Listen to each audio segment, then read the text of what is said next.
Chennai central ரயில் நிலையத்தில் 2வது நாளாக 100 ரூபாய் தாள்கள் இல்லாததன் காரணமாக பயணிகள் அவதி அடைந்து கொண்டிருக்கின்றனர். பயணிகளுடைய அந்த அவதி குறித்து நம்முடைய செய்தியாளர் தேவா அளித்த கூடுதல் தகவல்களை இப்போது பார்க்கலாம். ஒரு நாளைக்கு 3 லட்சம் பயணிகளுக்கு மேலாக கையாளக்கூடிய சென்னை சென்ட்ரல் புறநகர் ரயில் நிலையத்திலே நாம் நிற்கிறோம். அதாவது நேற்று முதல் பயணிகள் பயணச்சீட்டு, அதாவது தாங்களிடம் அந்த சில்லறை காசுகளை கொடுத்து பயணச்சீட்டு பெற முடியாத நிலை காணப்பட்டது. இன்றும் அது தொடர்கிறது. அதாவது ஏராளமான பயணிகள் தாங்கள் இந்த பயணச்சீட்டு பெறுவதற்காக, அதாவது 10 ரூபாய் முதல் 70 ரூபாய் 80 ரூபாய் என இருக்கக்கூடிய பயணச்சீட்டுகளை பெறுவதற்காக பெரும்பாலான பயணிகள் 500 ரூபாய் தாள்களுடனே வருவதை காண முடிந்தது. நேற்றும் வெளியூரிலிருந்து வந்த பயணிகள் தங்களுக்கு இந்த நிலவரம் தெரியாது என்பதனால் தற்பொழுது அந்த ரூபாய் தாள்களை மாற்ற முடியாத நிலையில் இருப்பதாகவும், இந்த பயணச்சீட்டு எடுக்க வந்தால் இங்கு இருப்பவர்கள் அதற்கான சில்லறை தர முடியாது என்று தெரிவித்திருப்பதாகவும் கவலை தெரிவித்தனர். இது தொடர்பாக நாம் இங்கே பயணச்சீட்டு வழங்கும் அலுவலரிடம் கேட்டபொழுது அவர்கள் தங்களிடம் அந்த சில்லறை காசுகள் வந்தால்தான் தங்களால் அளிக்க முடியும் என்றும் தெரிவித்திருந்தனர்.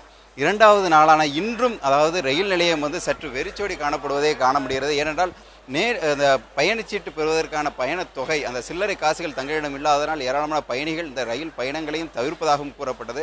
குறிப்பாக மத்திய அரசு ரயில் நிலையங்களிலே சிறப்பு ஏற்பாடுகள் செய்யப்பட்டதாக அறிவிக்கப்பட்டதாலும் இன்றும் இந்த நிலைமையே நீடிக்கிறது. இது தொடர்பாக நீண்ட நேரமாக இந்த ரயில் நிலையத்திலே காத்திருக்கக்கூடிய பயணி ஒருவரிடம் நாம் கேட்கலாம். சார், இப்போ நீங்கள் எந்த ஊருக்கு டிக்கெட் எடுக்க வந்திருக்கீங்க? இங்கே எவ்வளோ நேரமாக காத்துட்டு இருக்கீங்க? நான் காட்பாடிக்கு டிக்கெட் எடுக்க வந்திருக்கேன். கிட்டத்தட்ட ஒரு 2 மணி நேரமாக இங்கே இருக்கிறேன்.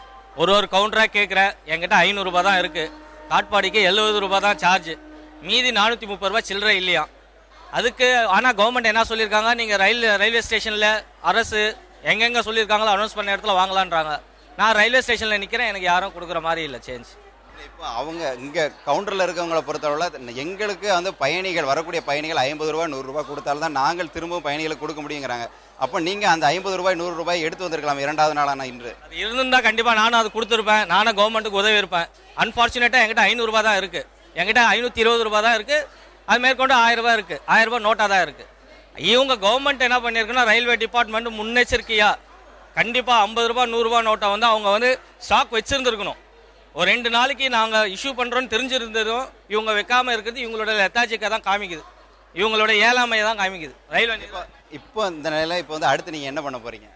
அடுத்து எங்கள் காரில் போகணும்னா 1500 ஸ்பெண்ட் பண்ணி தான் ஆகணும். இதை நான் பேர் பண்ணி தான் ஆகணும். வேறு வழியில் அர்ஜென்ட்டாக நான் போயே ஆகணும். அதாவது அரசு அறிவித்துள்ள திட்டம் ஒரு நன்மையான காரணத்திற்காக என்றாலும் இது பெரும்பாலான மக்களை, அதாவது பயணிகள் மட்டுமல்லாது ஏராளமான மக்களை இது பாதித்திருக்கிறது என்றுதான் கூற வேண்டும். ஒளிப்பதிவாளர் அரவிந்தனுடன் தேவா, நியூஸ் 7 தமிழ், சென்னை.